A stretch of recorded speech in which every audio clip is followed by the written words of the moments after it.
സങ്കീർത്തനം 13-ാം അധ്യായം 6-ാം വാക്യം. ഞാൻ കർത്താവിനെ പാടി സ്തുതിക്കും.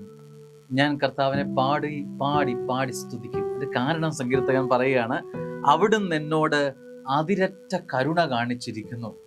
അതിര് ഇല്ലാത്ത കരുണ എന്ന് പറഞ്ഞാൽ അസ്തമയമില്ലാത്ത ഒരനുഭവം, എന്നത്തേക്കുമായി.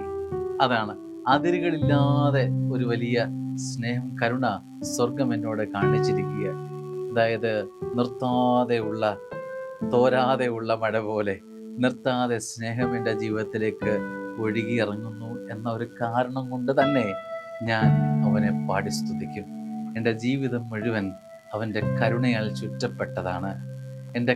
എൻ്റെ ജീവിതം മുഴുവൻ കരുണ കൊണ്ട് മൂടപ്പെട്ടതാണ്. എങ്ങോട്ട് നോക്കിയാലും എൻ്റെ ജീവിതത്തിൽ കരുണ മാത്രമേ ഉള്ളൂ. സ്വർഗം കരുണ കാണിച്ചില്ലായിരുന്നെങ്കിൽ എൻ്റെ ജീവിതം എന്താകുമായിരുന്നു? സങ്കീർത്തനം പറയുകയാണ്, ഞാൻ പാടി സ്തുതിക്കും. എനിക്ക് മിണ്ടാതിരിക്കാൻ പറ്റില്ല. കാരണം എന്താണ്?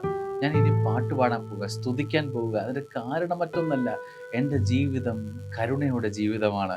സ്വർഗം കരുണ കാണിച്ച ഒരു ജീവിതം മിണ്ടാതിരിക്കാൻ പറ്റുമോ? മിഴിപൂട്ടി, അതായത് ഒന്നും അറിയാത്ത വിധത്തിൽ അസ്തമയം പോലെ എന്നത്തേക്കും അടഞ്ഞ ജീവിതമല്ല. കാരണം എൻ്റെ ജീവിതത്തിൽ എന്നത്തേക്കുമായി കരുണ തോരാത്ത മഴ പോലെ എൻ്റെ ജീവിതത്തിൽ ഇന്നും പെയ്തുകൊണ്ടിരിക്കുക. അതുകൊണ്ട് എനിക്കിനി പാടാതിരിക്കാൻ പറ്റില്ല, എനിക്കിനി സ്തുതിക്കാതിരിക്കാൻ പറ്റുകയില്ല. യഥാർത്ഥത്തിൽ നമ്മുടെ ജീവിതവും ഇത് തന്നെയല്ലേ? ഒരുപാട് സ്തുതി കരയേറ്റേണ്ട ജീവിതമാണ് നമ്മുടേത്.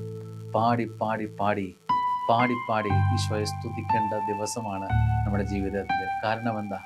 നമ്മുടെ ജീവിതത്തിൽ ഒരുപാട് സ്നേഹവും കരുതലും സങ്കീർത്തകന്റെ പോലെ എൻ്റെ ജീവിതത്തിലും അവൻ പെയ്തിറക്കിയിട്ടുണ്ട് എന്ന് മറന്നു പോകരുതേ.